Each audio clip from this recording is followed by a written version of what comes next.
Deux questions sur l'espérance. Avant.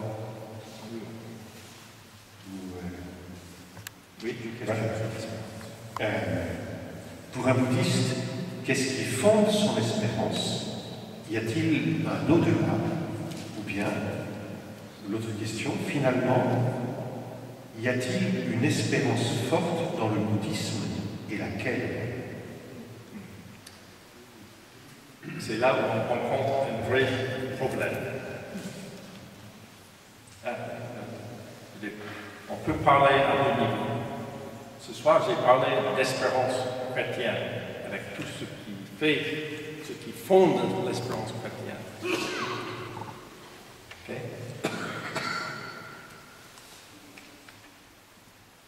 Le problème que j'ai rencontré tout le temps, c'est que les gens me demandent de venir faire des conférences de dire la position bouddhique sur un mot ou une expérience chrétienne. C'est très très difficile. Par exemple, on avait tout un colloque. Le désir dans le bouddhisme et dans le christianisme, colloque organisé par les chrétiens. Mais le désir tel qu'il est conçu dans la tradition chrétienne, j'aimerais bien savoir quel est le mot bouddhiste qui traduit ça. Parce qu'il y a 6 ou 7 mots bouddhistes qui sont traduits par le mot désir. Autrement dit, il n'y a pas toujours un équivalent. On ne peut pas dire quelle est la position bouddhiste sur ceci ou cela, parce qu'il n'y en a pas. Ils pensent autrement. Donc l'espérance telle que j'ai parlé ce soir, qui est indissociable de tout ce que j'ai dit sur le mystère de la personne, ce mystère qu'on ne va jamais cesser de découvrir, et comment ça touche l'horizon du mystère de Dieu lui-même, et la relation que ça implique, etc. Vous me demandez comment les bouddhistes vivent cette espérance, et je dois dire, mais ça n'existe pas dans le bouddhisme. Ça ne peut pas exister dans le gouvernement bouddhique. Au niveau de ces mots-là. Mais si vous dites qu'est-ce que les bouddhistes espèrent, etc., ben oui, mais ça, on passe j'aime pas le mot niveau parce que c'est toujours d'un contexte qui est très théologique finalement, et très enraciné dans la foi. C'est la foi chrétienne qui défie ce qui est l'espérance pour le chrétien. On ne peut pas demander cette espérance-là, quelle est la place qu'il va avoir chez les bouddhistes, ça n'a pas de sens. Mais on peut parler de ce que les bouddhistes espèrent. Et les bouddhistes espèrent beaucoup de choses que les chrétiens espèrent aussi. Les bouddhistes espéraient travailler ensemble pour construire un pays. Et on peut collaborer avec cela, chacun se fondant sur sa propre tradition. Mais établir la paix ne dit pas ce qu'est l'espérance chrétienne. C'est pas dire que l'espérance chrétienne est meilleure ou pas aussi bien, c'est simplement différent. Cette idée que les choses sont différentes, peuvent être différentes sans qu'un soit supérieur et un inférieur est extrêmement important parce que c'est le pire piège imaginable. Comme je dis, oui, ça c'est différent, ce que disent les bouddhistes est différent. Les gens, même mes amis chrétiens, disent vous ne pouvez pas dire ça parce que ça, c'est dire que vous êtes mieux que eux. Je dis, mais je n'ai pas dit ça. Je dis simplement que c'est différent. J'ai beaucoup de respect pour ça, pour ce que disent les bouddhistes, sur le travail pour la paix, leur manière d'espérer que l'homme peut se développer. Mais cette espérance ne vise pas du tout une communion avec un Dieu qui est autre, un Dieu qui est personnel. Donc on ne peut pas utiliser le mot dans le même sens dans les deux. Il faut entrer dans la cohérence de chacun.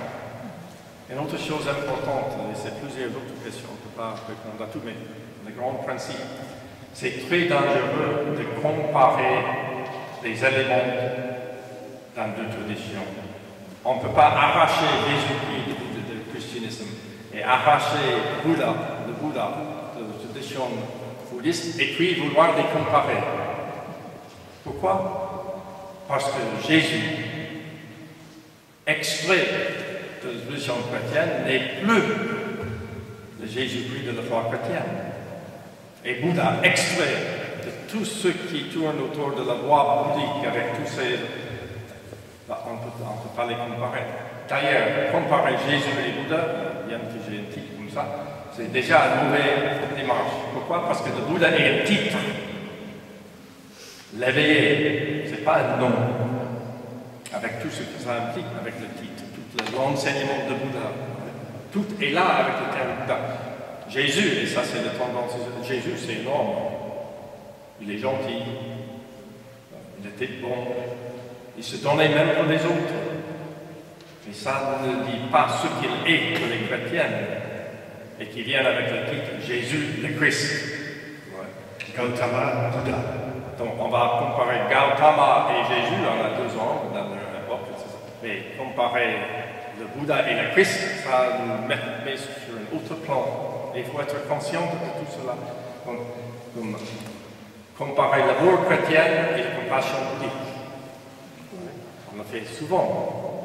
Moi je dis que c'est dangereux, mais puisque tout le monde le fait, je dis ce qu'on peut dire que c'est l'amour bouddhique, l'amour chrétien et la compassion bouddhique, ça se pratique de la même manière. La plupart du temps, on fait la même chose. Mais est-ce que ça veut dire que c'est la même chose? Non, parce que l'amour chrétien se définit dans un contexte qui implique ce Dieu, des majuscules, personnel, Dieu qui est amour. C'est Dieu qui est amour, puisque Dieu nous a aimés, nous allons aimer et on se comporte d'une certaine façon. Les bouddhistes se comportent de la même manière, mais ce n'est pas parce que ces autres sont créés à l'image de Dieu. Il y a d'autres raisons qui sont très importantes. Et ça ferait bien à beaucoup de chrétiens de comprendre la véritable raison pour la compassion bouddhique. Cette solidarité, les notions de non-dualité, de la vacuité, etc., qui créent une solidarité à un niveau beaucoup plus profond que le niveau superficiel que nous vivons tous les jours. Tout cela est important. Ouais. Mais simplement la compassion bouddhique et l'amour chrétien, et puis on met ensemble et tout le monde est content parce que c'est non.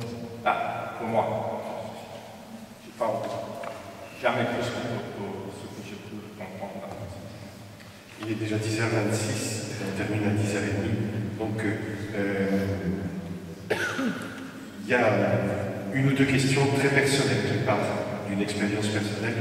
Si on ne va pas la lire ou l'aborder, les personnes qui l'ont posée pourront venir en parler personnellement avec Denis à la fin, à partir de 10h30. Mais là, il y aurait une ou deux choses peut-être sur...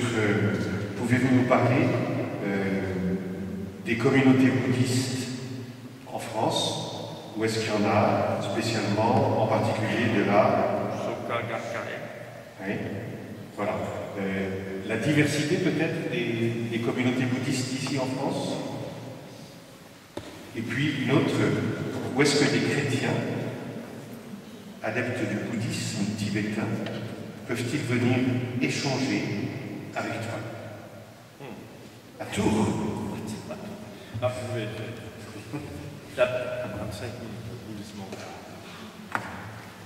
c'est un livre. Grosso modo, selon le ministre de l'Intérieur, il y a 1 million de bouddhistes en France. C'est un des 4 grandes religions dans le pays. Et donc, le bouddhisme a le droit à l'antenne le dimanche matin, tous les dimanches matins, dans le cadre des émissions religieuses. 8h30. 15 minutes. Si vous regardez cette émission, vous allez avoir une idée, pas une idée totale, il y a des choses qui ne sont pas là. Parce que cette émission est produite par ce qui s'appelle l'Union bouddhiste de France, qui est une fédération de diverses, de 60%, on ne sait pas le pourcentage exactement, des associations bouddhiques dans le pays.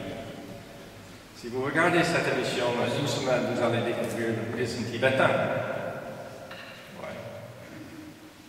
Et vous serez frappé par la richesse de cette les couleurs.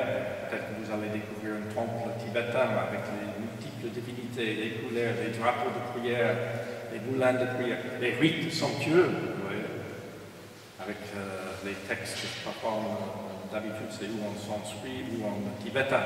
Et on voit la qualité religieuse. qui aide ces gens à entrer dans le bouddhisme. Mais c'est le bouddhisme tibétain. En France, c'est la forme de bouddhisme la plus importante, mais il ne faut pas imaginer que c'est la plus importante dans le monde, parce que le bouddhisme tibétain, quantitativement parlant, on ne peut pas juger uniquement par la quantité, et ça ne représente que 3 ou 4% des bouddhistes dans le monde. Ouais. Bien qu'ici en France, ça donne l'impression d'être le bouddhisme. La semaine d'après, vous allez découvrir le bouddhisme zen, qui serait à peu près le deuxième forme la plus importante de bouddhisme dans le pays. Et là, vous regardez le temple zen, c'est tout le contraire presque du temple tibétain. C'est la sobriété totale. Les cisterciens. Ah oui, et encore. Ouais. Les rites sont extrêmement simples, sobres. Les textes qu'on lit sont différents parfois que ceux qu'on lit dans le bouddhisme tibétain. Et la langue est différente, les moines s'habillent différemment, etc. Tout est différent. Pas de couleur, pas de divinité, pas de drapeau de prière, pas de moulin de prière. Une semaine après, vous allez avoir l'une ou l'autre forme de bouddhisme qui arrive du sud-est asiatique. Ouais. C'est installé ici en France, les divers centres, il y en a beaucoup. J'ai visité le temple près de Lyon, j'étais étonné à la taille de ce centre. C'était établi pour répondre aux besoins spirituels et matériels des réfugiés du sud-est asiatique pendant ce temps terrible que vous connaissez aussi bien que moi. Mais maintenant, ça devient une troisième interface avec les Français, parce qu'ils s'ouvrent maintenant de plus en plus aux Français. Mais le bouddhisme est plus que ça. Comme je dis, il y a 60 ans qui a résisté au régime japonais, là, des militaires, et lui, il est mort en prison. Les autres bouddhistes collaboraient avec c'est très... Et pourtant, on a cette image de Sokagakkai qui est très négative ici, parce qu'il pense, et tout le monde a le droit de penser, que c'est la forme la plus authentique du bouddhisme, et se fonde sur le Sutra de Lotus, qui est un sutra respecté par tout le monde. Mais puisqu'il dit ça, et ça peut avoir l'air, c'est jugé par les bouddhistes d'être un peu comme le prosélytisme, ouais. Et que ça se fait dans des petits groupuscules de 20 personnes. Parfois, on commence à mettre l'étiquette sectaire là-dessus. Je dialogue avec tout le monde, y compris avec les personnes de Sokagakkai. J'étudie leurs textes comme les autres. Dans presque tous les pays du monde, c'est reconnu, sont complexes comme les autres font une forme de bouddhisme comme les autres. C'est en France, avec la préoccupation du secteur, que ça devient. Mais je crois que ces problèmes sont surmontés maintenant. C'est une forme importante. On dit 16 000 personnes, je ne sais pas combien il y en a, mais la différence avec les autres, c'est que tout le monde est engagé. Dans les autres formes de bouddhisme, ce n'est pas toujours le cas. C'est presque jamais le cas. Si on écoute les maîtres qui disent, alors là, il y a très peu de personnes sur lesquelles ils peuvent compter. Donc ça donne à cette tradition une importance qui est plus importante que le nombre, 18, 17, 16. Voilà. Ça c'est très rapide, hein, mais c'est grosso modo les formes les plus importantes. Merci beaucoup pour cette soirée, parce que tu nous as permis, je crois, de ne jamais cesser de découvrir devant nous ce qui est à découvrir, et ne jamais figer les personnes, les êtres qu'on aime, dans une image, et sans cesse chercher devant. Et ça, c'est le secret pour rencontrer des personnes de religions différentes. Merci beaucoup.